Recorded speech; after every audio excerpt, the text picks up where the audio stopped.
tu bendición, nos des tu Santo Espíritu para que aquellas cosas que vayamos conociendo y comprendiendo nos lleven a amarte, a conocerte y a servirte cada día más. Gloria al Padre, al Hijo y al Espíritu Santo, como era en el principio, ahora y como era siempre, el principio, por los ahora y siempre, siglos por de los los siglos. siglos de los siglos. Amén. Amén. Amén. En el nombre del Padre, y del Hijo, y del Espíritu Santo. Amén. Amén. Muy bien.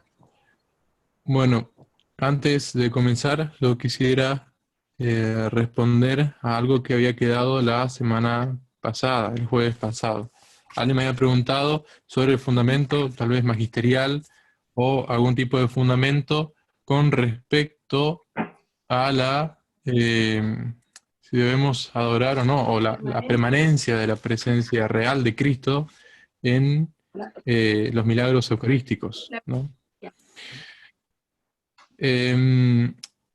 Haciendo una investigación y consultando un poco con otros, ¿no? Porque uno también tiene cierto límite siempre, con otros sacerdotes, con demás ciencia, lo que el magisterio nunca se definió con respecto a esto de los milagros eucarísticos y la presencia real de Cristo en ellos.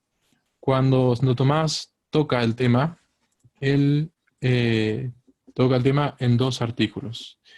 Pero en el artículo en el que él toca el tema de los milagros eucarísticos, habla de que los padres, ¿no?, que han tenido esta experiencia en el sentido de que en su época han habido milagros eucarísticos y tenían que dar una respuesta, ¿no? A ver, ¿está Cristo o no está Cristo? Ahora, Santo Tomás responde diciendo que todos los accidentes, ¿sí?, pueden cambiar, pero hay uno que permanece, que es el accidente de cantidad de la materia. Él coloca ciertas objeciones y demás. Dice que mientras la cantidad permanezca, puede llegar a haber presencia eucarística. Ahora, Padre, uno ve, sí.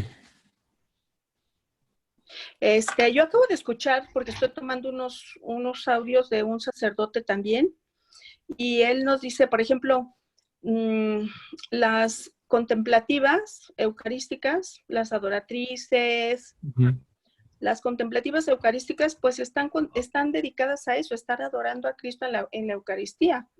Entonces, Muy bien. pues si yo no creyera en su presencia después de la misa, pues como que, entonces, ¿qué hago ahí, no? Esa es una. Y otra, tenemos la celebración del Corpus Christi, que aquí en México, pues se instituyó como una fiesta nacional, porque es precisamente es esa adoración, acompañamiento de la presencia real de Cristo en la Santísima Eucaristía.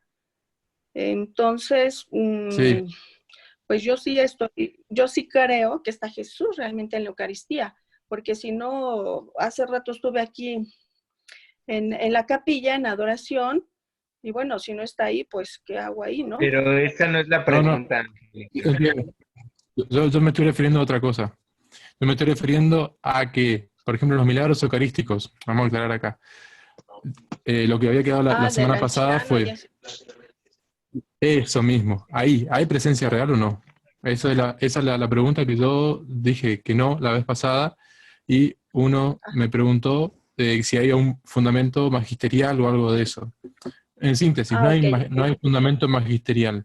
Santo Tomás toca el tema, pero también como una opinión teológica de alguien no menor como Santo Tomás, ¿sí?, que él justamente hace referencia a que si bien todos los accidentes cambian, ya dejó de ser pan, pasa a ser carne y demás, puede llegar a permanecer un cierto accidente, una cierta cualidad, ¿no? Que es la cualidad, desaparece la cantidad, no la cantidad de materia.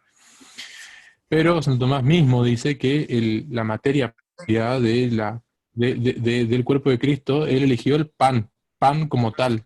Otra cosa, no. Ahora, hay milagros eucarísticos en los que la cantidad también desaparece.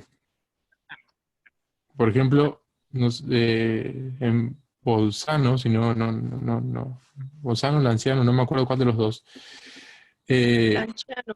Ajá. el cáliz empieza a salir a borbotones la sangre, ¿sí? Entonces ahí no hay más cantidad. Coágulos. Entonces, pero es sangre. Entonces, tampoco se conserva la cantidad. Es una cuestión en discusión, porque incluso cuando la hostia se realiza este milagro eucarístico que es de pan a carne, ¿sí? Ahí queda un agujero adentro. O sea, que la parte de adentro del centro se convierte en carne y cambia la cantidad. Ya no es cantidad de pan o de materia que había antes. Por un lado cambia la materia, la cualidad, ¿no? Que es ahora carne. Y también cambia la cantidad. Ya no es la misma cantidad. Hay un poquito más de masa corporal y demás. O sea, ahí si San Tomás dice que la cantidad es lo que podría llegar a quedar como fundamento para decir que la presencia real permanece, la cantidad también desaparece en ese caso. Así es. También de parte del magisterio, no, tampoco hay una declaración, ¿no? San Juan Pablo II, cuando fue a ver los milagros eucarísticos, tampoco se arrodilló frente al milagro, ¿no? Aclaro, en esa parte de la hostia hay pan, ahí hay presencia real, ¿sí? Mientras el pan siga siendo pan, pues esa es la materia, no es otra materia, ¿sí? Pero ya le digo, no hay una definición magisterial, no se pronunció, ¿no? Aunque uno cuando va a ver a Italia, si no recuerdo mal, el anciano, que está custodiado por los franciscanos, ellos dicen, justamente, bendito y alabado sea el Santísimo Sacramento del altar, y se arrodillan. Otros no, algunos papas han ido y no se han arrodillado, no se escuchó que hayan dicho eso, por tanto, de parte del magisterio no se ha pronunciado. La práctica común tampoco me confirma a mí de que allí haya presencia real, ¿no? La práctica común, incluso de los pontífices frente a los milagros eucarísticos, ha sido de ese modo. Los estudios que se han hecho, como yo dije el argumento la vez pasada, ¿no? Estudios científicos sobre ese fragmento de carne después del milagro, eso no es un trato común que se da a algo que tiene la presencia real de Cristo en la Eucaristía. Por tanto, de magisterio no hay nada, es una discusión teológica, ¿sí? Ciertamente el argumento de Santo Tomás es, por un lado, que es solamente pan, y en el caso del milagro eucarístico puede permanecer la cantidad, pero hay milagros eucarísticos que ni la cantidad permanece. ¿Y cómo se determina qué cantidad permanece? ¿Cuánto de pan se convierte en carne y hasta qué punto los 3 gramos de pan pasa a ser 4 gramos de carne? O sea, es una cuestión que todavía está en discusión, no hay definición magisterial. La práctica de los pontífices, la práctica de la Iglesia con respecto al trato con los milagros, ¿no? La materia del milagro, tampoco me confirma a mí que que haya presencia real, por lo tanto me lleva a mí si se quiere, a plegarme a esa opinión teológica de que no haya presencia real allí, aunque sí, como toda reliquia y todo que fue, es más, esa materia fue y recibió la presencia real de Cristo, eso no, es un milagro, entonces merece toda la veneración, todo el respeto, eh, que el máximo que se pueda, ¿no? Porque fue el cuerpo de Cristo. Por tanto, esa materia es materia sagrada, ¿sí? Entonces, que no es un desprecio hacia los milagros, al contrario, son manifestación de que realmente está Cristo ahí presente, pero el tema que ocupa acá y la aclaración que quería hacer, después de haber investigado, era aclarar la cuestión con respecto a la presencia, si permanece o no permanece la presencia real de Cristo. Basándome en el comentario de Santo Tomás, en la Suma Teológica, en lo que él dice allí, y en la práctica común que se le da. No tengo suficientes argumentos o pruebas o fundamento de parte incluso del magisterio o de la práctica eclesial, de la tradición, como para afirmar de que allí haya realmente presencia real. Pero nuevamente es una opinión mía y doy mi fundamento, porque tampoco hay una definición del magisterio, y otro sacerdote dirá otra cosa, ¿no? Pero yo doy mi argumento por este lado. ¿Se entiende? Ok. Muy bien. Sí, sí. No, sí, claro, la Eucaristía está para adorar, ¿no? Somos católicos. Somos, sí, sí. Sí. La adoración eucarística, eso no está, jamás está en juego, ¿sí? Eso es lo que estamos viviendo acá, justamente. La presencia real de Cristo, ahí en la Eucaristía. Otra cosa que quería aclarar, si quieren anotar, ¿sí? Yo les voy a dar justamente dónde buscar la materia del sacramento, ¿sí? ¿Cuál es la materia del sacramento y qué ha dicho el magisterio? Primero de todo está en el 924 del Código de Derecho Canónico, ¿sí?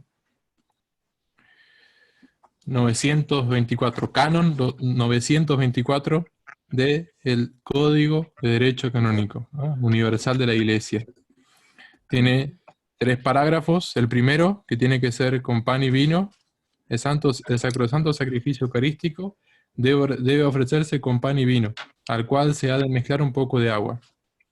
El pan debe ser exclusivamente de trigo y hecho recientemente de manera que no haya ningún peligro de corrupción. Y el tercer parágrafo dice: el vino debe ser natural, del fruto de la vid y no corrompido. Eso está en el Código de Derecho Canónico. En los números 319 al 323 de la Institutio Generalis Missalis Romani, o sea, de la Institución General del Misal Romano, la introducción general. Ahí van a encontrar también la materia del sacramento. Y otro documento más es la Instrucción Redemptionis Sacramentum del 25 de marzo del 2004. Redemptionis Sacramentum. En la Redemptionis Sacramentum de la Congregación para el Culto Divino y la Disciplina de los Sacramentos, en el capítulo 3 y en el número 48, la materia de la Santísima Eucaristía. El pan que se emplea, en el número 48 dice: el pan que se emplea en el santo sacrificio de la Eucaristía debe ser ácimo, de solo trigo, hecho recientemente para que no haya ningún peligro de corrupción. Luego dice, ¿no? Lo mismo, no puede ser mezclado con nada. Es un abuso grave introducir en la fabricación del pan para la Eucaristía otras sustancias como fruta, azúcar o miel. Las hostias deben ser preparadas por personas que no solo se distinguen por su honestidad, sino que además sean expertas en la elaboración y dispongan de los instrumentos adecuados.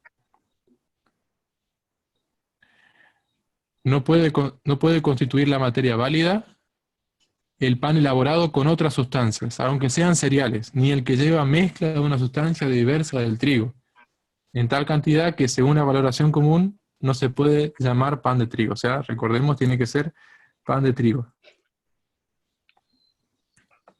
Número 49 dice: en razón del signo conviene que algunas partes del pan eucarístico que resultan de la fracción del pan se distribuyan al menos a algunos fieles en la comunión. No obstante, de ningún modo se excluye las hostias pequeñas cuando lo requiere el número de los que van a recibir la Sagrada Comunión u otras razones pastorales que lo exigen. Más bien, según la costumbre, sean usadas sobre todo formas pequeñas que no necesiten fracción ulterior. O sea, se puede usar las hostias pequeñas, ¿no? Y en el 50 dice: el vino que se utiliza en la celebración del Santo Sacrificio Eucarístico debe ser natural, del fruto de la vid, puro y sin corromper, sin mezcla de sustancias extrañas. En la misma celebración de la misa se le debe mezclar un poco de agua, como vimos la vez pasada. Téngase diligente cuidado de que el vino destinado a la Eucaristía se conserve en perfecto estado y no se avinagre. está totalmente prohibido utilizar un vino del que se tiene duda en cuanto a su carácter genuino y a su procedencia, pues la Iglesia exige certeza sobre las condiciones necesarias para la validez de los sacramentos. No se debe admitir bajo ningún pretexto otras bebidas de cualquier género que no constituyen materia válida. Eso es de parte del magisterio lo que ha determinado, ¿sí? Pan y vino, y pan de trigo. Como vimos la vez pasada, puede ser ácimo, ¿sí? O con levadura, ¿no? Eso tiene más que ver con el significado, con el símbolo. Pero la realidad tiene que ser pan de trigo. Entonces, eso son los números de los documentos para ir a ver y corroborar, ¿sí? Esto por acá, la cuestión de la materia válida, ¿sí? Entonces, bueno, en ese sentido, son estas dos aclaraciones que venían de la semana pasada, ¿sí? ¿Alguno tiene alguna duda? No, gracias. Muchísimas gracias, padre. Muy bien.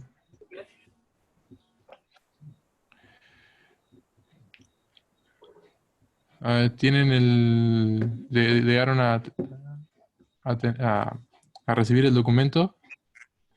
Sí. Yes. Me prendo la compu. Bueno, vamos a ver hoy la cuestión de la forma del sacramento, ¿no? Este es mi cuerpo y este es el cáliz de mi sangre.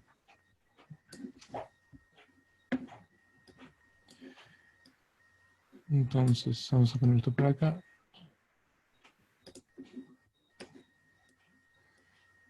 Ahí va. Bueno, la cuestión 74, ¿sí? Si no me equivoco.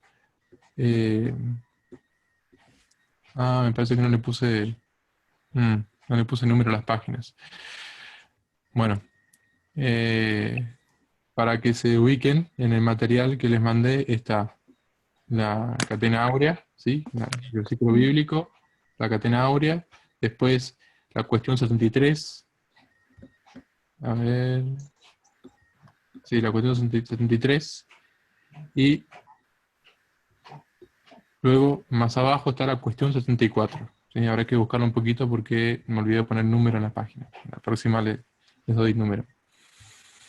Entonces se pregunta si es la forma de este sacramento, esto es mi cuerpo y esta es mi sangre. Recordemos, ¿no?, que los sacramentos tienen materia y forma.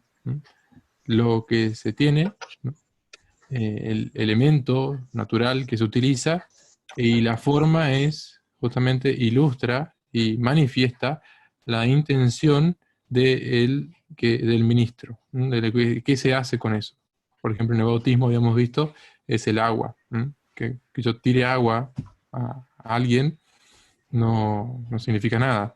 Ahora, si yo tiro agua a alguien de un cierto modo, y profiriendo las palabras del bautismo, Juancito, yo te bautizo en el nombre del Padre, del Hijo y del Espíritu Santo, utilizo esa materia de una cierta forma. Entonces, la forma está manifestando la intención, lo que yo quiero hacer con esto. Y cuando yo quiero lo que quiere la Iglesia, usando la forma de la Iglesia, se realiza el sacramento, ¿no? Entonces, en todos los sacramentos, seis sacramentos, en seis sacramentos se realiza el acto, ¿no? Se actualiza, se perfecciona el sacramento en el uso.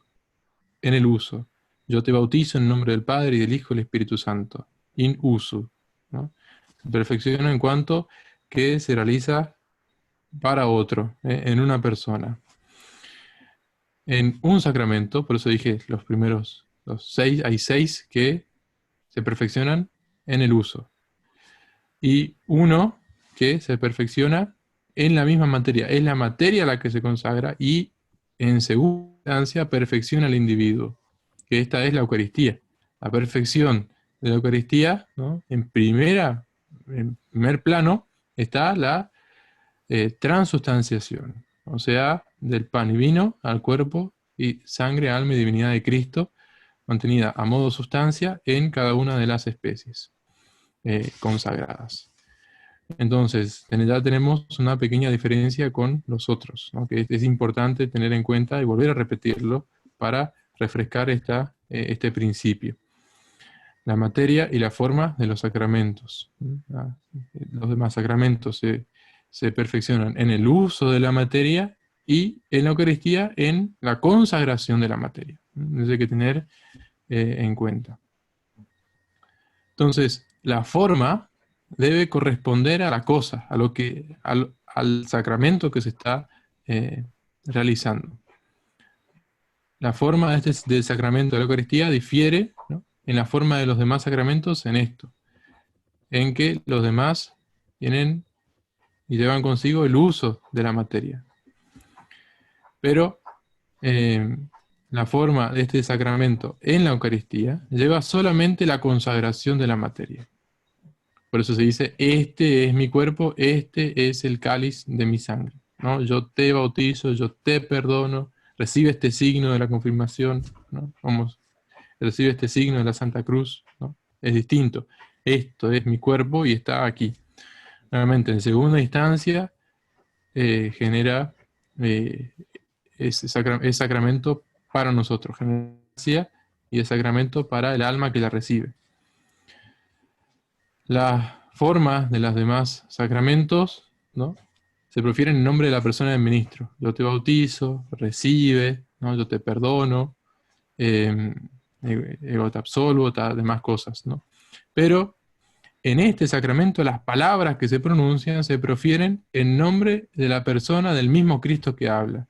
Esto es mi cuerpo, este es el cáliz de mi sangre.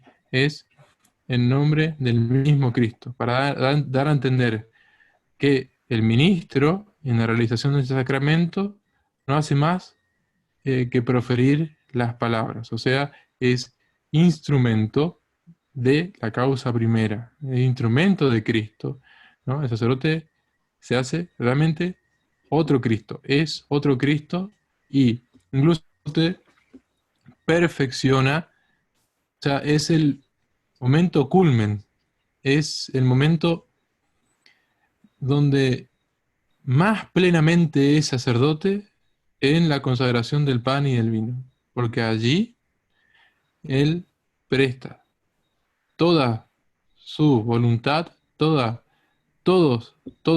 él se hace Cristo. Por lo tanto, perfecciona su sacerdocio, por eso es lo más grande, y se hace sacerdote para eso, ¿no? Allí, y también en el perdón de en la reconciliación, ¿no?, en la confesión. Pero principalmente aquí, ¿no?, porque esto da sentido también a la confesión, ¿no? Es a partir de este sacrificio que puede perdonar los pecados, ¿no? Entonces, aquí profiere en nombre de la persona mismo de Cristo que habla, ¿no? Entonces, a ver, denme un segundo.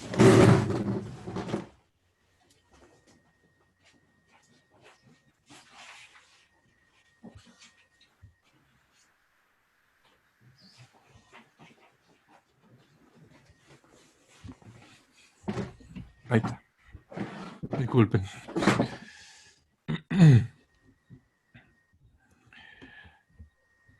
Entonces, ¿dónde estaba? Acá estaba. Muy bien. Se prefiere el nombre de la persona del mismo Cristo que habla.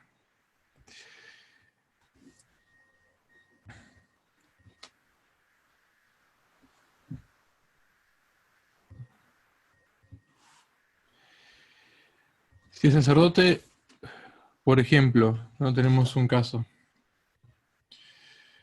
que puede llegar a aparecer la duda. A ver, ¿dónde está el panel? Acá está. Puede llegar a aparecer la duda, ¿no? De decir, ¿y si el sacerdote pronuncia solamente las palabras de la consagración sin todo el resto?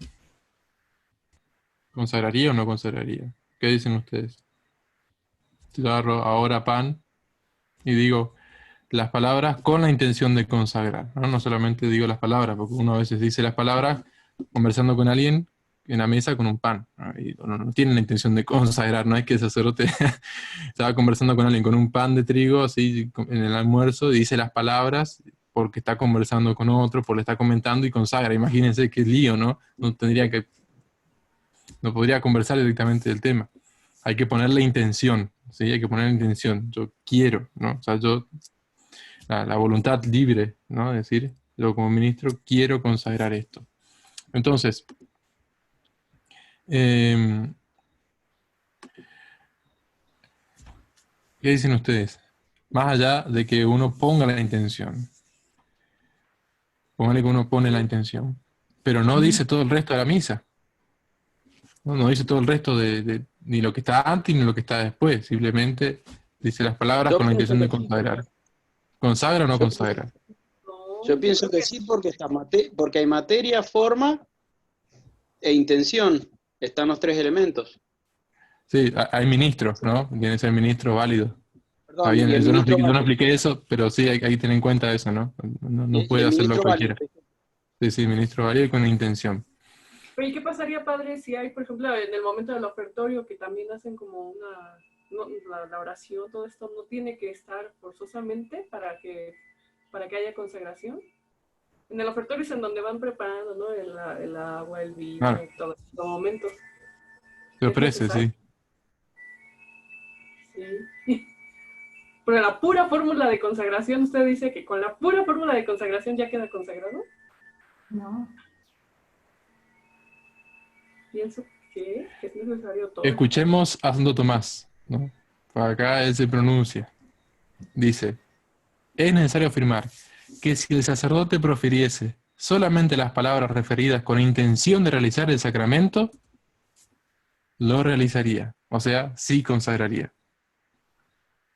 Yo agarro un pan ahora, ¿no? Agarro un pan así, lo tengo acá. Y digo las palabras, o que es tenim corpus meo, con intención de consagrar, consagro. Porque hay todo, porque como dijo, no me acuerdo quién dijo, ¿no? Digo muy bien, hay materia, ¿cómo es? Hay materia, hay intención y hay ministro, ¿no? Materia, forma, intención y Ahí ministro. está, eso, bueno, bien ahí. Entonces, cuando uno profiere esas palabras, ¿no? Con la intención, demás, en todas esas condiciones, hay consagración, se consagra. ¿Mm? Pero no nos alarmemos. Se consagra, pero ¿qué dice Santo Tomás? Dice, porque la intención haría que se entendieran como dichas por la persona misma de Cristo, aunque no se dijesen las palabras que preceden. ¿Se entendió? ¿Por qué? Porque la intención, quiero que esto suceda así, haría que se entendieran como dichas por la persona misma de Cristo. Sin embargo, pecaría gravemente el sacerdote que realizase el sacramento de este modo por no atenerse al rito de la Iglesia, ¿no? Por hacer lo que quiere. Él no es dueño del rito de la Iglesia, ¿no? El sacerdote no es dueño, es administrador y administrador fiel. Por lo tanto, pecaría gravemente, dice Santo Tomás, el sacerdote que realizase el sacramento de este modo por no atenerse al rito de la Iglesia. Y no es el mismo caso, no es lo mismo el caso del bautismo, que es un sacramento necesario, mientras que la recepción de este sacramento puede suplirse con la comunión espiritual, como dice San Agustín, ¿no? Nuevamente volvemos, creo que hace 2 o 3 clases vimos esto, de que uno, en este caso, puede realizar, en el caso del bautismo, por ejemplo, puede realizar el bautismo sin todo el rito.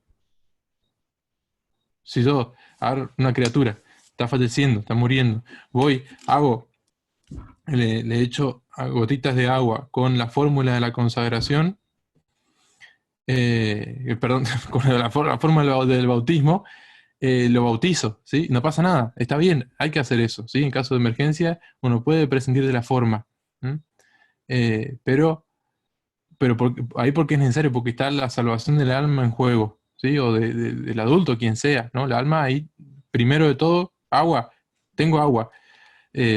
Hay alguien que incluso ni siquiera hace falta que profese la fe católica, ¿no?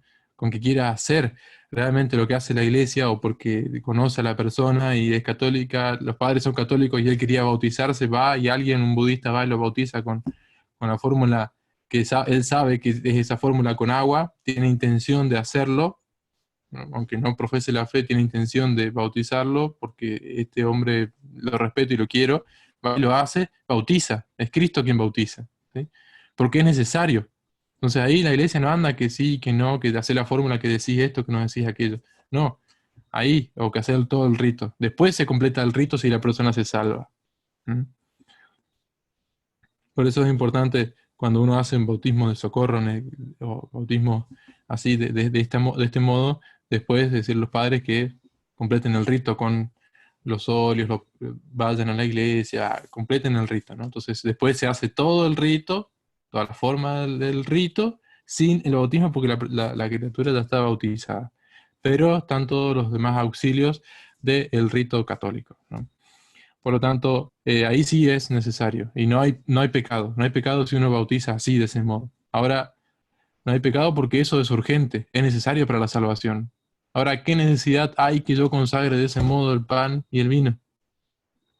No hay necesidad. No hay necesidad de hacer la consagración sin el rito. Eso está prohibido, ¿no? Está prohibido porque hay un rito propio de la iglesia que no se puede hacer. Bueno, no hay necesidad de consagrar el pan y el vino, no hay ni siquiera necesidad extrema. Es más, la persona se puede salvar sin haber comulgado una vez en su vida. Pero no se puede salvar si no fue bautizado. ¿Se entiende? Aunque esa persona que se bautice en su lecho de muerte tenga el deseo de la Eucaristía, porque el deseo de la Eucaristía es el deseo de recibir a Cristo, aunque no lo reciba. Pero lo esencial es que quiera algún momento recibir a Cristo, aunque así no lo reciba. Pero lo que sí tiene que recibir para salvarse es el bautismo. ¿Mm? Entonces, en este sentido, tenemos la expresión de Santo Tomás acá, que la iglesia lo toma íntegro, ¿no? Por eso dice, y no es lo mismo el caso del bautismo, que es un sacramento necesario, mientras que la recepción de este sacramento puede suplirse con la comunión espiritual, que como dijimos la vez pasada, la comunión espiritual es el deseo de unirme a Cristo, el deseo de unirme, el deseo fuerte de caridad de unirme a Cristo. Entonces, el sacerdote puede hacer eso, ¿no? En algún lugar de la Mancha, por caso de urgencia, siempre hay abusos, ¿no? Incluso hoy en día. Uno de los abusos que uno lo ha escuchado, ¿no? Es en alguna diócesis de La Mancha, ¿no? En algún lugar del mundo, como había muchas comunidades y el sacerdote quería que todos comulguen, todos tengan la Eucaristía, pasaba capilla por capilla y hacía el diácono esperaba con las formas, el pan afuera y consagraba el sacerdote cuando pasaba por ahí, ¿no? Consagraba, decía las palabras de la consagración y seguía su ronda, ¿no? Entonces eso es un abuso enorme, ¿no? Que el sacerdote no tiene derecho ni fue consagrado para eso. No es para eso sacerdote, no para usar a su modo. Pero esto no lo digo yo, lo está diciendo Santo Tomás y la iglesia, ¿no? La iglesia enseña esto a todos los sacerdotes. Pero, bueno, esto te queda claro, ¿no? El sacerdote puede hacer esto fuera de, sin decir lo anterior ni lo posterior del rito. Que puede, tiene el poder, ahora no debe, está prohibido y peca gravemente, realmente es un abuso de poder, realmente, ¿no? El poder divino dado por Cristo a él. Después se pregunta Santo Tomás si la forma adecuada de la consagración del pan es: este es mi cuerpo, ¿no? ¿En qué consiste la consagración? Hay un término que hay que tener en cuenta cuando uno habla de la transubstanciación, ¿no? Que vamos a ver más adelante, también más resumido.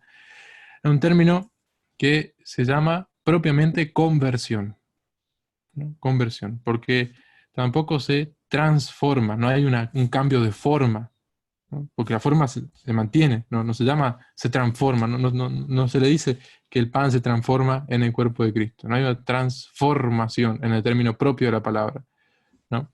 Sino que hay propiamente una conversión ¿de qué? ¿De la materia? No. Conversión de la sustancia del pan en el cuerpo de Cristo. La sustancia se convierte, ¿no? De un punto A a un punto B, ¿no? Es una conversión.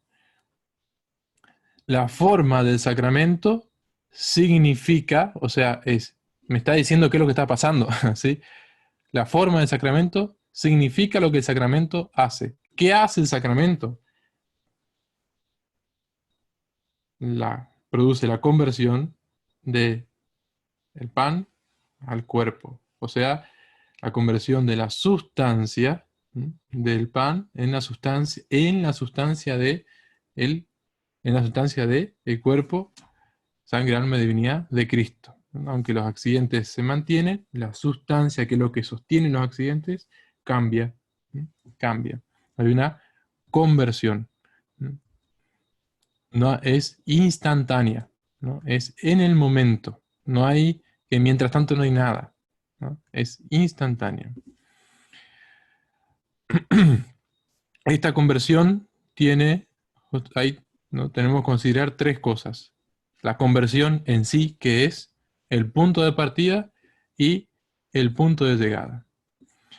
La conversión se considera de dos maneras. Una mientras se realiza y otra ya hecha, ¿no?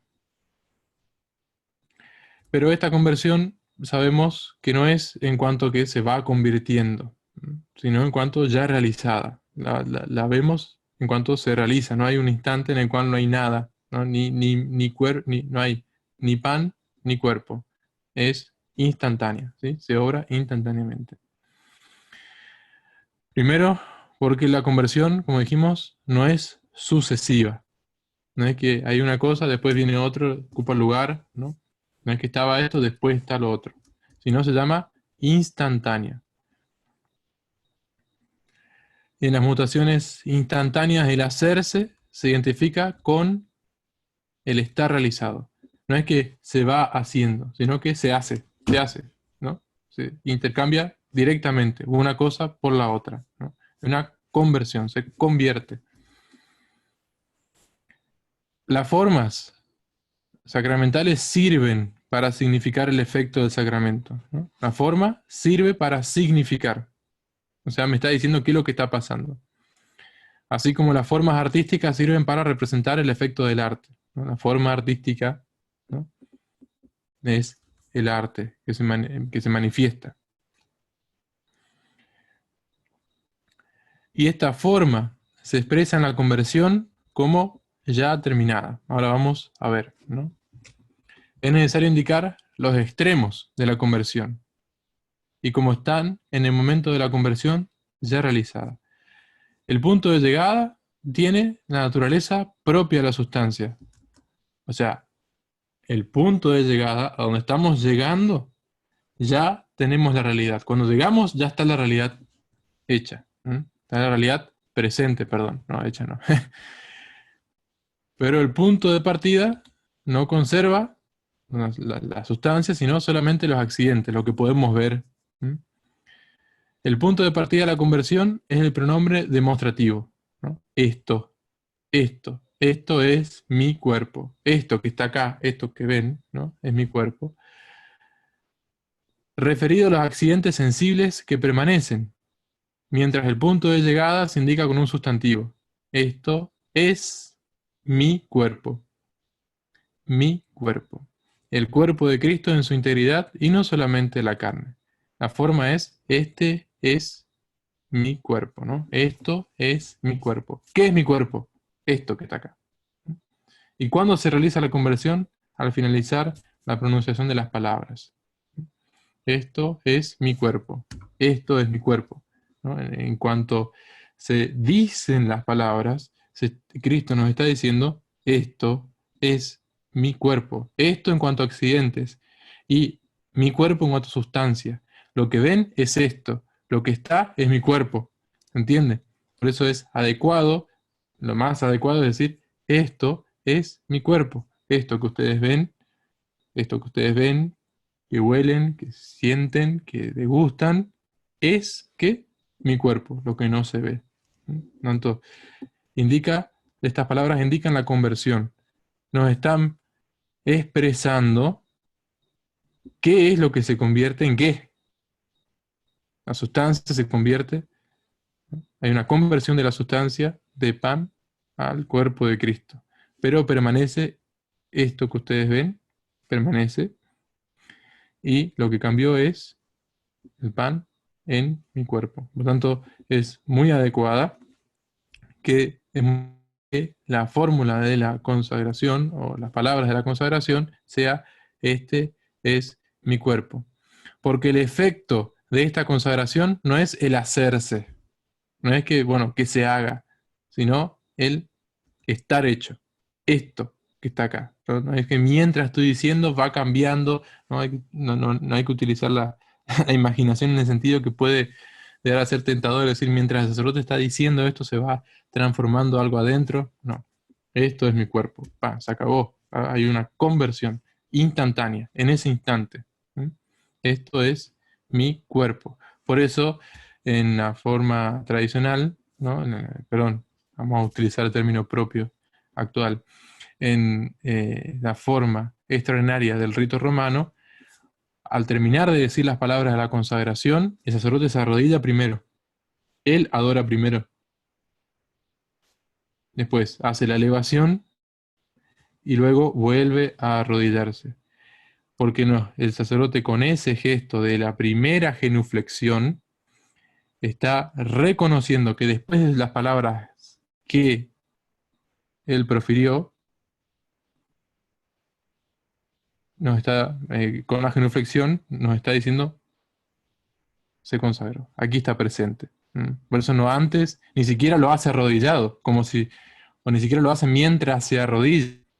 Pues si no, uno diría que mientras está consagrando se va arrodillando, porque va apareciendo Jesús de a poquito. No. Esto es mi cuerpo, se arrodilla. Terminó de decir las palabras de la consagración, se arrodilla y lo adora. Y después lo eleva.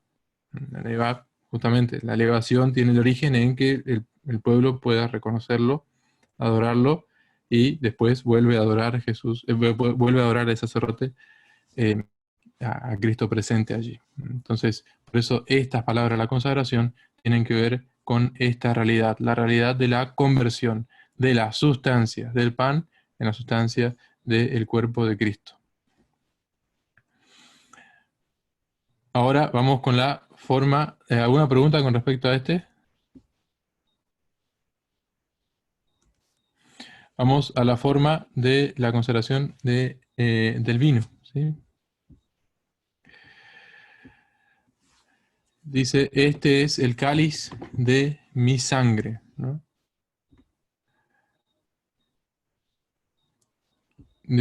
Acerca de esta forma, dice Santo Tomás que hay dos opiniones, ¿no? Una, algunos afirmaron de que la esencia de esta forma está constituida en las palabras, este es el cáliz de mi sangre. Si recordamos, las palabras de la consagración son mucho más, es más extensa la fórmula en la consagración, la fórmula de consagración del vino que en la del cáliz, perdón, en la consagración del vino que en la del pan.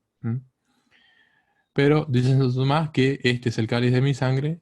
No parece una opinión muy exacta, porque las palabras que siguen son determinadas del predicado, o sea, de la sangre de Cristo. Por ello pertenecen a la integridad de la frase, pero no a la esencia. Por eso otros sostienen que todo lo que sigue pertenece a la esencia, hasta la proposición cada vez que hagan esto, ¿no? Pertenece al uso del sacramento, porque está en la cuestión del hacer.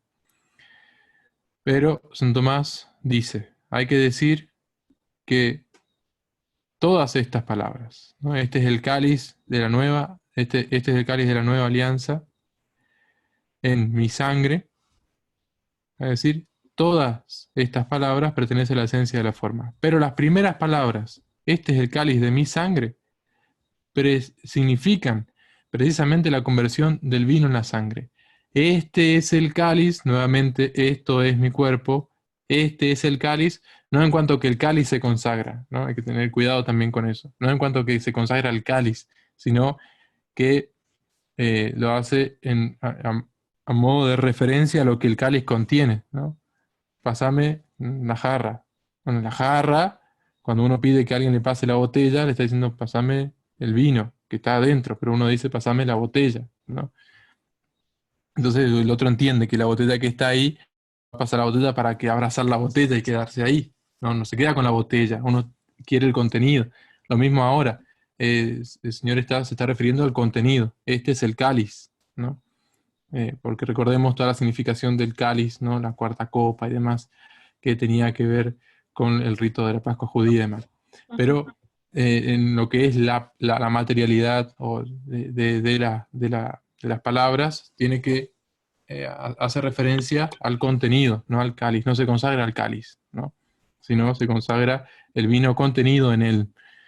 Entonces, este es el cáliz de mi sangre, significa la conversión del vino en la sangre. Este es el cáliz de ¿qué? De mi sangre, ¿no? El cáliz que contiene el vino.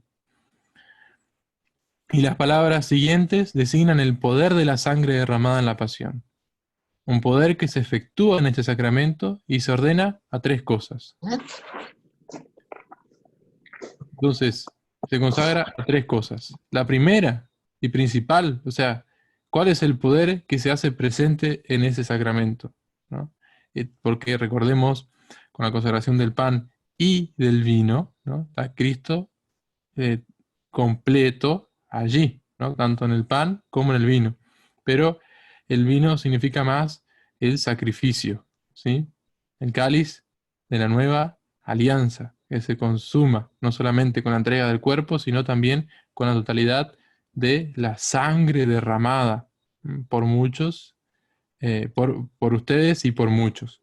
Esa sangre derramada es la totalidad del sacrificio, ¿sí? Por eso se consagra una cosa con la otra, ¿no? Yo puedo consagrar solamente el pan o puedo consagrar solamente el vino. Digo, los sacerdotes, ¿no? El sacerdote puede consagrar solamente el pan o el vino, pero la significación del sacramento, su totalidad, es una cosa y la otra. Cristo no vino solamente en cuerpo, ¿no?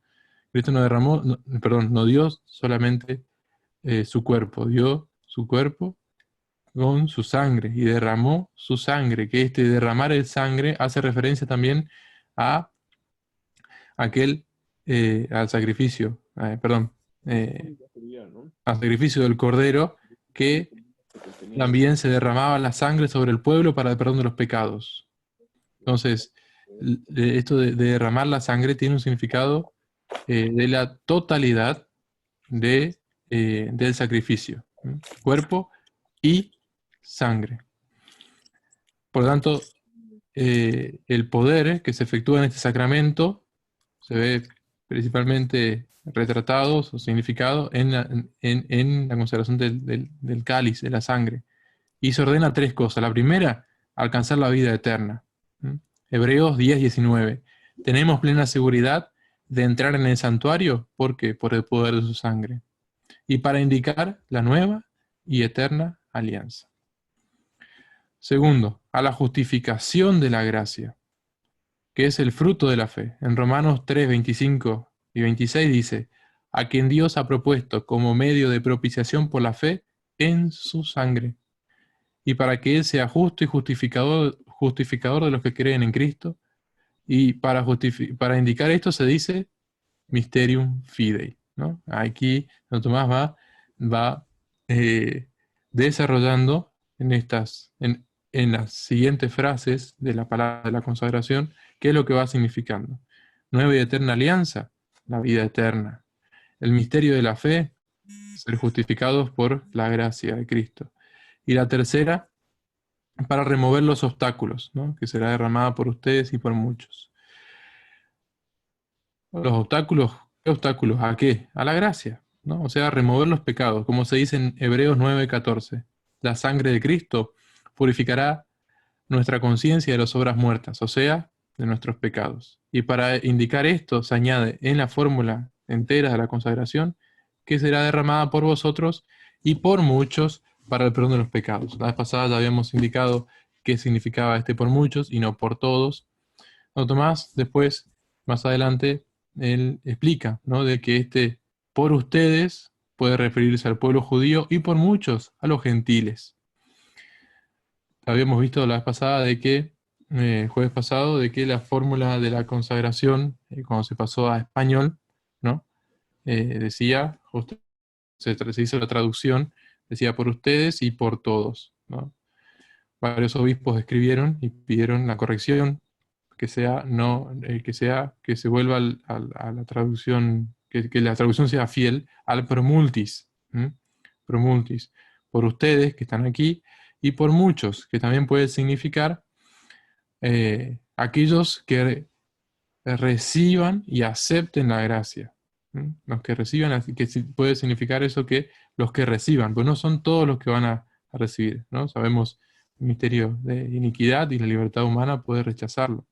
Entonces, será derramada por ustedes y por muchos para el perdón de los pecados. Esos muchos sean los que reciban, ¿no?, y respondan a la gracia. La sangre consagrada, también así por separado, representa claramente también la pasión de Cristo. El efecto de la pasión debía ser mencionado mejor en la consagración de la sangre en la que en la consagración del cuerpo. El que padeció fue el cuerpo, ¿no?, pero lo que se derramó fue la sangre. Lo cual también se indica cuando el Señor dice será entregado por ustedes, como queriendo decir que por ustedes será sometida a la pasión, ¿no? Se le llama también eterno, testamento nuevo y eterno. Eterno porque Dios lo tenía decretado desde toda la eternidad y porque con Él se consigna toda la herencia eterna. Nosotros volvemos, ¿no?, a lo que es la cuestión sacramental, incluso a nivel espiritual puede ayudarnos mucho a comprender la creación también como una obra de redención. Porque Dios pudo haber creado ya el trigo y la uva pensando en la pasión de su Hijo. Pensando ya en colocar un medio para redimir al hombre. Es tan grande el amor de Dios de que ya en la misma creación estaba contenida la redención del hombre. Por eso, ¿no?, se usa, dice San Tomás acá, de que se lo llama eterno, porque Dios lo tenía decretado desde toda la eternidad. No es que como una especie de salvoconducto, decir, bueno, si me sale mal, bueno, acá más o menos dejo un botiquín. No, el Señor, que todo lo sabe desde toda la eternidad, ¿no?, ella fue creando, en la creación, ¿no?, dejó también la huella de la redención. Nuevamente, Santo Tomás continúa diciendo esto que veníamos diciendo, ¿no? Por eso señaladamente se dice por vosotros, judíos, y por muchos, o sea, los gentiles.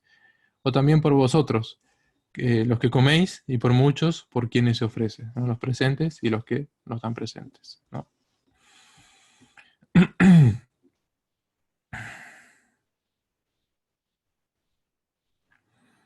¿Alguna pregunta?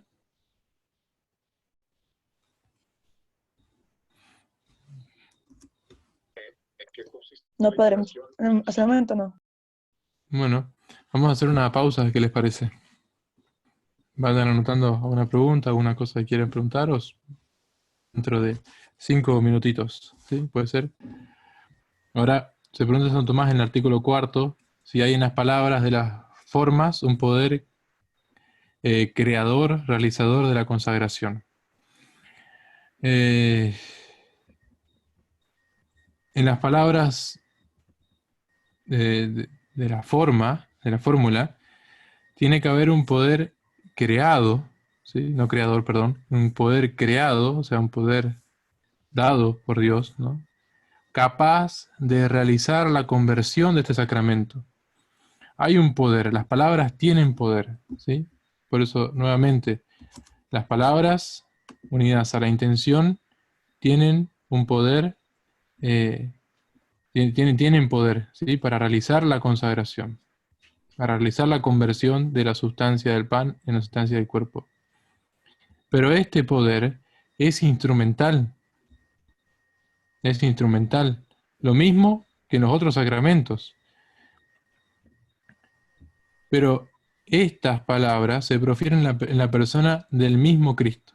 O sea, es el mandato de Cristo, de quien reciben el poder instrumental. De la misma manera que todas sus acciones y palabras poseen instrumentalmente un poder salvador. Entonces, las palabras de la consagración tienen poder dado por Dios, ¿no? Para la conversión de la sustancia. O sea, este milagro, porque realmente es un milagro, o sea, hay una intervención de Dios por medio de las palabras que profiere el sacerdote, independientemente de la dignidad del sacerdote. Ex opere operato. O sea, si el sacerdote es un pecador, incluso si reza la misa, creo que ya lo dijimos la vez pasada, pero vale la pena recordarlo. Si el sacerdote reza la misa en pecado grave, Dios nos libre, pero hay veces que el sacerdote si llega a caer en pecado grave y tiene que rezar misa, debe hacerlo, hacer acto de contrición perfecta y buscar un sacerdote urgente. Así que a 100 kilómetros, bueno, cuando pueda, ir a hacer cuando termine sus tareas, sus deberes pastorales, ir a buscar a un sacerdote y confesarse. Pero el sacerdote está así todo, celebrando un pecado mortal, realmente realiza lo que dice. O sea, se perfecciona el sacramento, ¿no? O sea, hay sacramento, ¿no? Independientemente de la dignidad del sacerdote, de su estado, del estado de su alma. Por ser sacerdote, por la obra de él como sacerdote, consagra el pan y el vino. Por eso, ¿no? Uno tiene que tener la fe, ¿no? La fe en el sacerdote consagrado, ¿no? Si uno va a una misa de X, de quien sea, ¿no? Saber que él pone la intención, a no ser que él lo haya dicho. Yo no pongo intención, nunca pongo intención, pero digo las palabras como si me consta eso, bueno, no hay intención, no está consagrando, ¿no? No está queriendo ser instrumento. Pero si no nos consta que él no pone intención, al contrario que parece que pone intención, que hace lo que tiene que hacer, ¿no? La materia la respeta, dice las palabras y está allí, presuponemos intención, a no ser que él diga lo contrario. Entonces, Padre, sí. disculpe, eso pasa en las misas explicadas, ¿cierto? Qué tema. Qué tema la Buen misa tema. explicada. Sí, es un tema la misa explicada. Yo no sé a qué se refiere bien con misa explicada. Lo que yo entiendo, a ver, pero ¿a qué se refiere usted con misa explicada? Así entendemos a qué nos referimos. A los niños que están, o sea, niños y adolescentes que están por recibir la primera comunión, se hace como si fuera una misa, pero obviamente no se consagra. Obviamente no se consagra, sino que es para explicarles a los niños las partes de la misa. Uh-huh. El sacerdote pronuncia las palabras Ajá. para demostrarles a los niños, Claro. como parte de la demostración de las partes de la misa, pero lo hace sin la intención. Sí. Bueno, es lo que sucede con nosotros cuando los sacerdotes nos enseñan las palabras, a rezar la misa. A los seminaristas, perdón, cuando somos seminaristas, los sacerdotes nos enseñan a rezar la misa y bueno, en ese momento ellos dicen, tenés que decir esto, ¿no? Entonces, tenés que decir esto, no es que él dice, no es que él consagra, ¿no? Para consagrar tenés que decir esto. Entonces hace todo el gesto, nos enseña el gesto, dice las palabras, cómo decirlas, cómo pronunciarlas, pero no consagra, no tiene intención. Lo que a mí está bien, en esos no hay intención, es más, el sacerdote debe explicar que no está consagrando, ¿no? Sino que simplemente le está diciendo, yo lo que haría es no decir las palabras, explicar la misa pero sin decir las palabras, cosa que quede reservada solamente para la misa, ¿se entiende? Explicar a todos los niños, todo lo que quieras, todo, pero las palabras no las digas. Padre, Sí. perdón, hace ratito hablábamos del tema de que tiene que haber también una voluntad, bueno, también mencioné la voluntad del sacerdote, si no me equivoco. Entonces creo que eso tiene que ver mucho, ¿no? Porque la intención se manifiesta precisamente en la voluntad. Yo lo digo porque quiero convertir. Entonces, el hecho de que no haya una voluntad, aun cuando hay otras cosas, limita la intención, ¿no? A ver, la intención es justamente en ese momento, ¿sí? Es la voluntad expresa de querer consagrar, ¿sí? Si yo no tengo intención, no tengo voluntad, ¿no? Pero por eso yo tengo que decir que no quiero hacer esto, ¿se entiende? El consagrar supone una intención o cuando alguien va a confesarse, ya se pone de rodillas. Hay una cierta intención una cierta disposición, perdón, disposición de pedir perdón. Cuando el sacerdote va a la misa y tiene una, una disposición para rezar la misa tal cual está allí, uno presupone que hay una intención de consagrar, presupone eso, dado que él tampoco se manifestó en contra. Ahora, con respecto a eso, hay una intención, que ahora no me estoy acordando. A ver si encuentro por acá.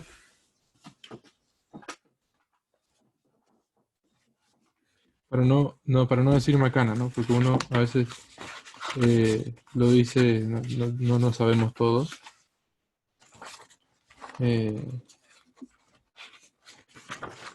O sea, hay que buscar el mataburro, ¿no? Mataburro generalmente son cosas que los sacerdotes que saben más nos dejan así escritos.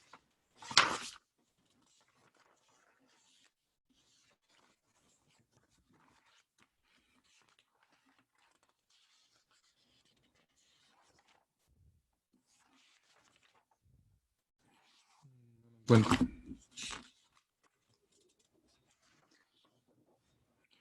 Los fines, unidad.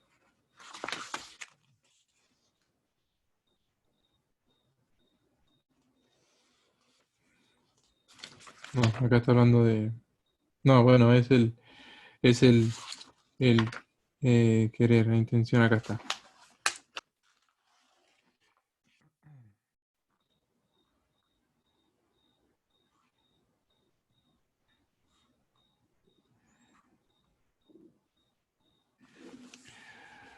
La necesidad de una intención actual o virtual para la confección del sacramento. Para la confección de la Eucaristía no basta una intención habitual, ¿no? Que uno lo haya dicho alguna vez y ya está. Para la confección de la Eucaristía, para la aplicación del sacrificio de la misa, ya le dio...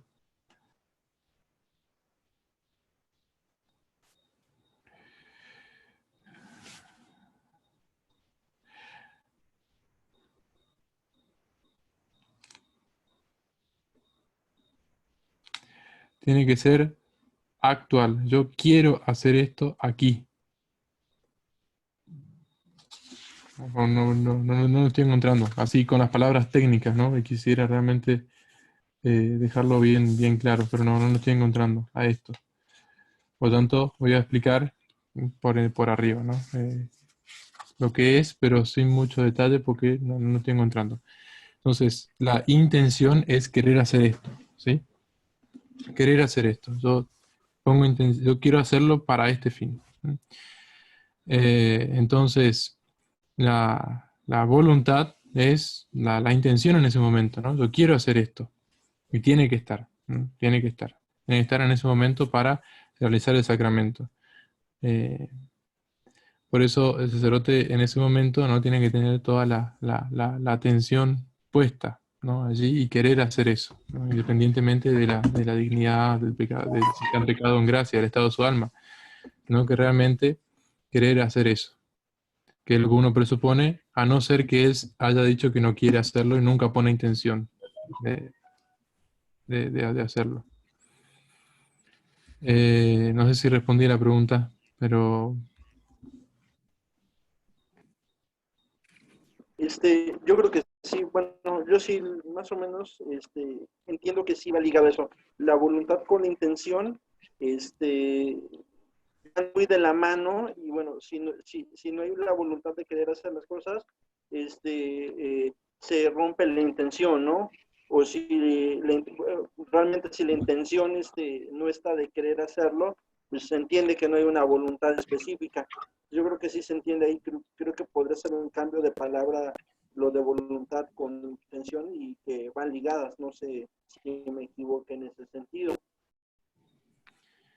La intención se define como cosa que una persona piensa o se propone hacer. Quiero hacer esto. Bueno, la voluntad es querer hacer esto, es la intención, lo que yo quiero hacer, el fin que quiero lograr. Entonces, en ese momento hay que querer hacer eso. Y el no querer hacer eso invalida la consagración. Pero para no querer hacer eso, o sea, se presupone que el sacerdote que consagra siempre quiere hacer eso. A no ser que él haya dicho que no quiere. A no ser de que tengamos pruebas evidentes de que no quiere consagrar, ¿no? Independientemente, ¿no?, de la fe. Él quiere hacer eso por el bien de aquellos incluso, ¿no?, por el bien de esos que están allí. Padre, una pregunta. Sí. ¿Y los sacerdotes con dispensa? ¿Y qué tipo de dispensa? Porque sacerdote eres sacerdote para siempre. Sí. Pero los sacerdotes que piden dispensa para no, o sea, por ejemplo, los sacerdotes que piden dispensa para contraer matrimonio. Sí.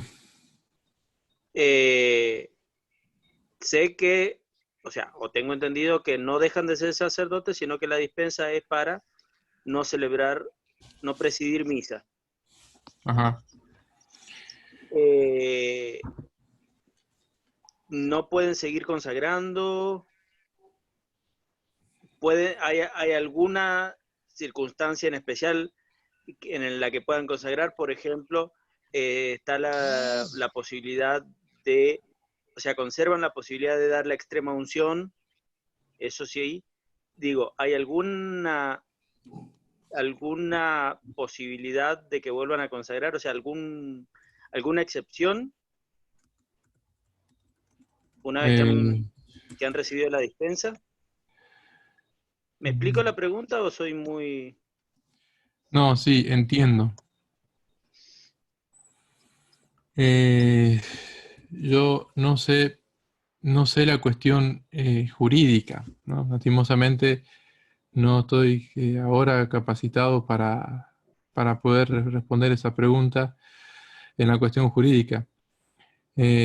Nosotros sabemos de que el sacerdote es sacerdote para siempre, ¿no? Si el sacerdote está dispensado de de los deberes, ¿no?, como sacerdote, los deberes ordinarios.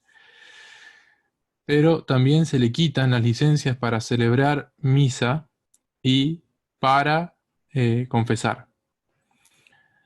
Por lo tanto, la confesión, digamos, la confesión la confesión que un sacerdote realiza, cuando alguien se confiesa con ese sacerdote, hace poquito estuvimos viendo con unos amigos la cuestión de la validez del sacramento de la penitencia cuando se le quitan las licencias, ¿no?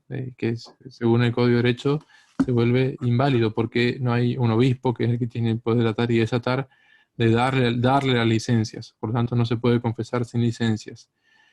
Que también tiene otros pormenores, ¿no? A ver, que están por ahí, no voy a entrar en esos detalles. Pero en principio no podría un sacerdote que no tiene licencias, un sacerdote sin licencia no podría confesar válidamente, a no ser que no pueda comunicarse con su obispo en ese momento y alguien se lo pide, o lo exige el bien de una comunidad aislada y que nunca va a ir un sacerdote de acá a unos 2, 3 años. Entonces, bueno, ahí se presupone el permiso para esa circunstancia, además, para el sacramento de la confesión. Ya te digo, Padre, no estoy sí, a otra ver, pregunta. no estoy capacitado para responder la cuestión canónica, cómo trabaja ahí. No, lastimosamente no puedo. Si quiere, se lo preparo para la próxima. A ver si realmente con las palabras de la consagración consagraría válidamente o no. Ahora no estoy capacitado para eso. También Bueno, perdón, el sacramento de la confesión cuando, por ejemplo, hay un sacerdote que no está, pues que no tiene las licencias del obispo, pero por ejemplo, en caso de un accidente, No, sí, claro. Sí, sí. ahí, Sí, sí. ahí sí Ahí tiene. prima el último canon. En caso de necesidad, prima y tiene el último canon del Código de Derecho Canónico, ¿no? Que es siempre la salvación de las almas. Prima siempre la salvación de las almas. Incluso el sacerdote que haya, nuevamente, que esté sin licencia, que esté casado, que todo lo que quieran, en un momento que tiene un muerto ahí se está muriendo, puede incluso absorber válidamente. Todo está en función de la salvación de las almas, ¿sí?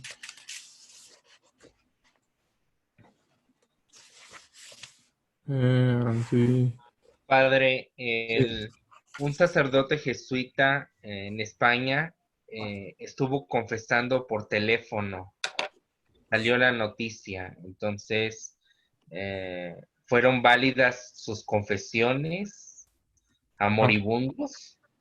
no, no, ni siquiera ahí, porque todos los sacramentos exigen la presencia, ¿sí? Exigen la presencia del ministro y del que recibe el sacramento. Todos son así. Había un documento, todos estos días justamente respondí esa pregunta, porque habían preguntado eso. El padre Javier Olivera Rabasi tiene en la página de él, que no te la cuenten, tiene un videíto respondiendo a eso, ¿no? A ver si la confesión virtual tiene efecto o no. Exige sí o sí que esté el sacerdote y el ministro, ¿no? Los sacramentos todos se administran en persona, no virtualmente ni digitalmente. Y es más, está prohibido por la exposición, la posible exposición y proliferación, no, y ventilación de los pecados de la persona, eh, porque la economía sacramental es presencial, es de tú a tú, es una cuestión física, ¿no? Tiene que estar allí. Y además la Iglesia se ha pronunciado con respecto a eso, ¿no? Los sacramentos son se administran físicamente, no digitalmente ni son directamente inválidos. Gracias. Uno puede dar la bendición a alguien a distancia, todo, pero son sacramentales. Los sacramentos tienen que ser en persona. En persona.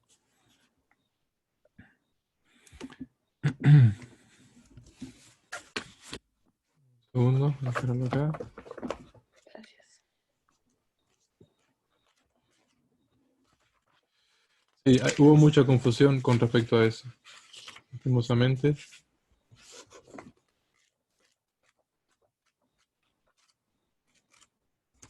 Acá está, acá continúa.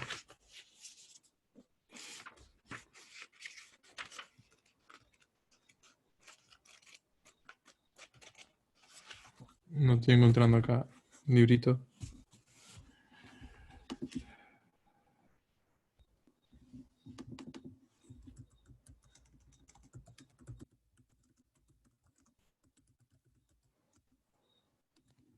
Entonces,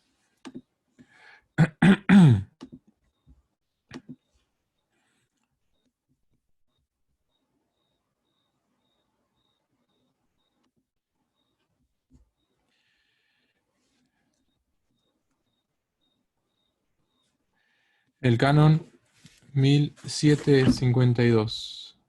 17, a ver. Los méritos no me acuerdo.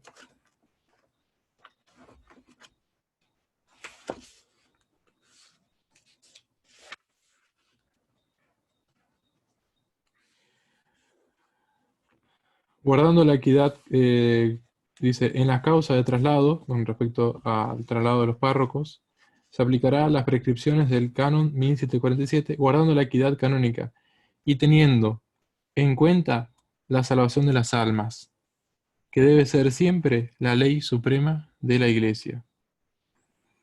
Quae in ecclesia suprema semper lex esse debet.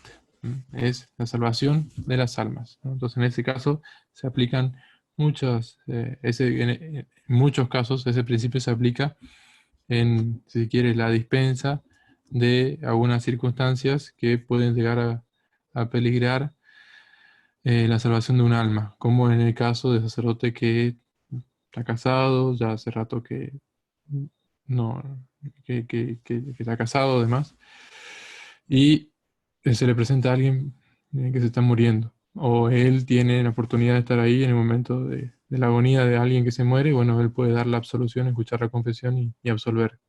Ahí la ley suprema es la salvación de las almas. Bueno, entonces, esto no es.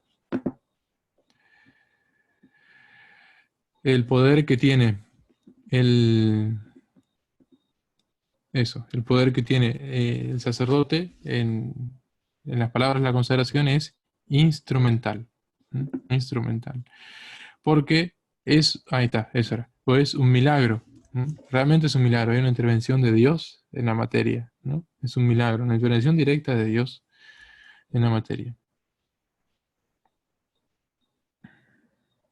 Cuando se dice que el pan se convierte en el cuerpo de Cristo por el solo poder del Espíritu Santo, ¿no? Por poder del Espíritu Santo, no se excluye el poder instrumental que está en la forma del sacramento. Hay un poder instrumental, ¿no? El Espíritu Santo, es más, Dios obedece al sacerdote. Es tanta la humildad de Cristo que se hizo obediente a su ministro para venir donde Él diga, cuando Él lo diga, cuando Él quiera. Eso es la responsabilidad grande del sacerdote, ¿no? Y en muchos abusos litúrgicos y demás cosas que uno ve, ha visto, incluso seguiremos viendo porque eso existirá en cuanto a que el hombre sea libre, ¿no? También puede elegir el mal. Cristo se hace presente en lugares indignos y de cualquier modo, ¿no? Pero esto a causa de qué? A causa de que Dios se ató al hombre, Dios se ató a nosotros. Es tanta la humildad de Dios, de que Dios se ató a un hombre, consagrado, todo lo que quieran, pero es un hombre. Dios ató a la voluntad de un hombre, consagrado, que debería estar consagrado y está consagrado para el bien de las almas, para darse a los otros y dar a Cristo a los otros. Por eso dice, cuando se dice que el pan se convierte en el cuerpo de Cristo por el solo poder del Espíritu Santo, no se excluye el poder instrumental que está en la forma del sacramento. Y esa forma de sacramento, ¿quién lo dice? El sacerdote. ¿Mm? Que es también un ser libre. Y pone el ejemplo, como cuando se dice que el herrero hace el cuchillo él solo, no se excluye el poder del martillo. El martillo tiene poder. ¿Mm? Siendo bien utilizado y utilizado como corresponde, tiene un poder, ¿no? Tiene poder para clavar el clavo, para dejar una huella, para lo que sea que el herrero necesite. Y será eficiente en cuanto que el herrero lo use bien. Ninguna criatura puede hacer obras milagrosas como agente principal, ¿no? No es él el que hace lo que está haciendo. Puede hacerla de modo instrumental, como el tacto de la mano de Cristo sanó al leproso. Las palabras se convierten sus palabras convierten el pan en el cuerpo de Cristo de este segundo modo, a modo de instrumento.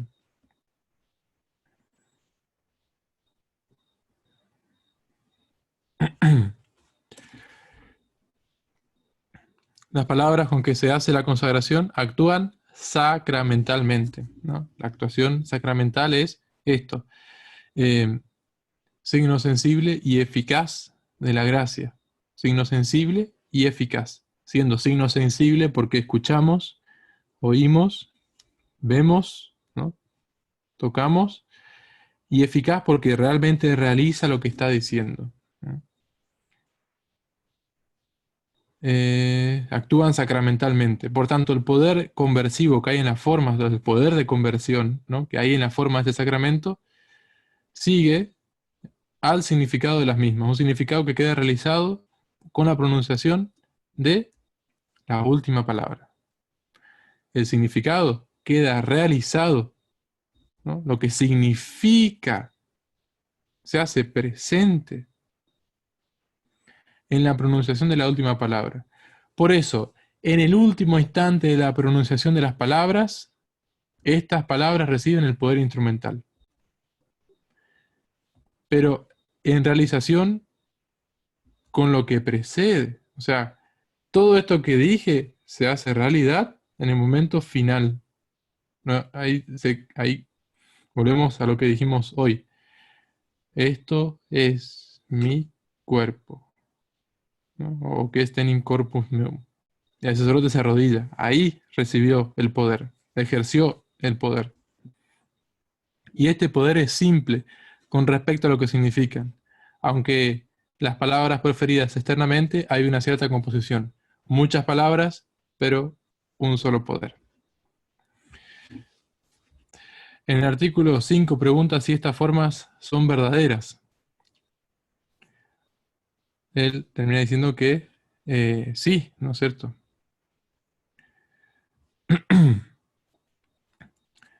Hay que afirmar que lo que se dice tiene un poder efectivo para convertir el pan en el cuerpo de Cristo.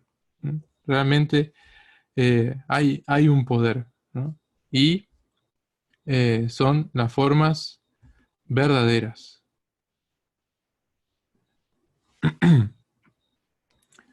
Por haberlas pronunciado a Cristo, estas palabras recibieron un poder consecratorio.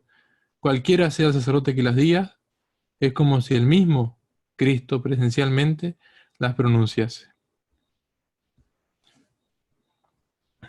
Los sacramentos realizan lo que significan. La forma no haría que el cuerpo de Cristo estuviera en el sacramento realmente, sino solo como signo, ¿no? Lo cual eso es herético. Realmente lo hacen. No es que dice, como hagan de cuenta como si este fuese, ¿no? Una especie de transignificación. Es significado para ustedes mientras estén acá. Después, bueno, chao. No, al contrario. Realmente hay algo real, hay un poder ahí, ¿no?, que son las mismas palabras de Cristo.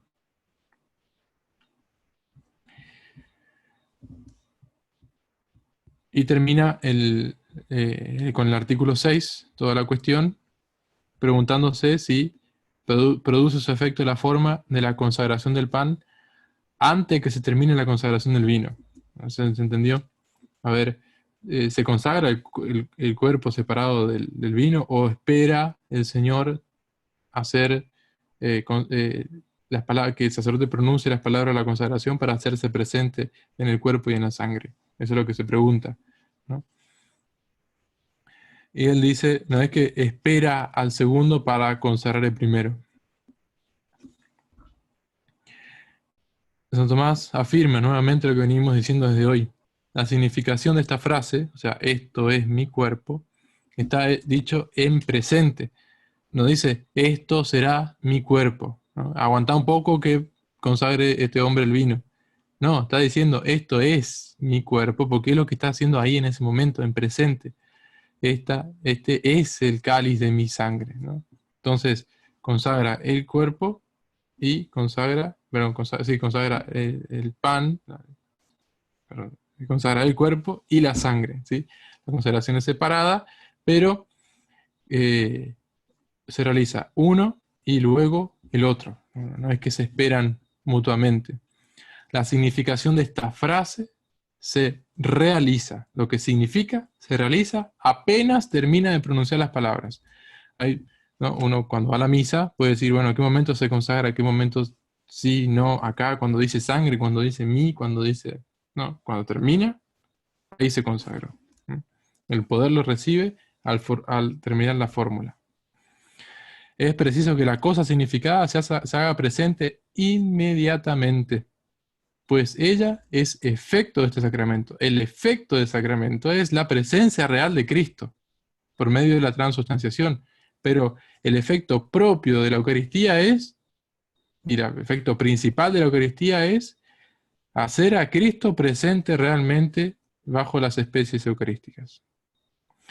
El efecto de algún modo secundario o por consecuencia es que nosotros lo recibir a Él sacramentalmente, pero primero, el efecto principal es hacer a Cristo presente ahí. Si no, no lo pudiésemos recibir a Él después. El efecto principal es hacer a Cristo presente en cuerpo, sangre, alma y divinidad. De otro modo, la locución no sería verdadera. No sería verdadero, esto es mi cuerpo, si tengo que esperar la consagración del vino. Y Santo Tomás dice, esta opinión está en contradicción con el rito de la Iglesia, la opinión de que tiene que esperar. Que al instante de pronunciar las palabras, adora el cuerpo de Cristo. Veníamos diciendo hoy. Hay que decir que la primera forma no espera la segunda para obrar, sino que produce el efecto inmediato. Y con eso termina Santo Tomás esta cuestión de la materia y la forma. Hasta acá. Lleva Santo Tomás hasta este punto, lo que es materia y forma. ¿Hay alguna pregunta, duda?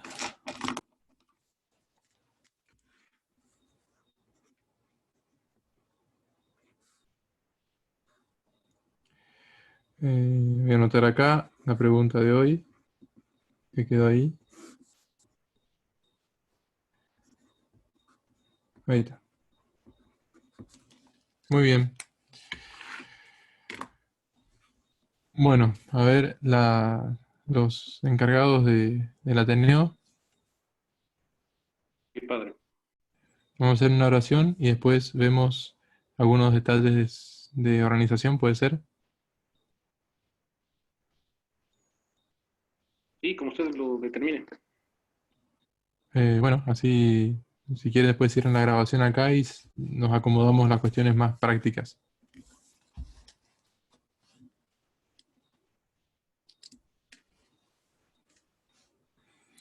En el nombre del Padre, del Hijo y del Espíritu Santo. Amén. Te damos gracias, Padre bueno, por todos los beneficios recibidos de tus manos generosas y providentes.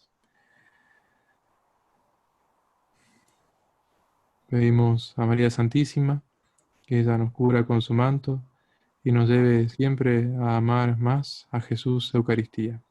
Dios te salve María, llena eres de gracia, el Señor es contigo, bendita tú eres entre todas las mujeres, y bendito es el fruto de tu vientre, Jesús. Santa María, Madre de Dios, ruega por nosotros pecadores, ahora y Y en en la la hora hora de de nuestra nuestra muerte. muerte. Amén. Nos bendiga Dios, el que es Padre, Hijo y Espíritu Santo. Amén. Amén. Amén. Muy bien.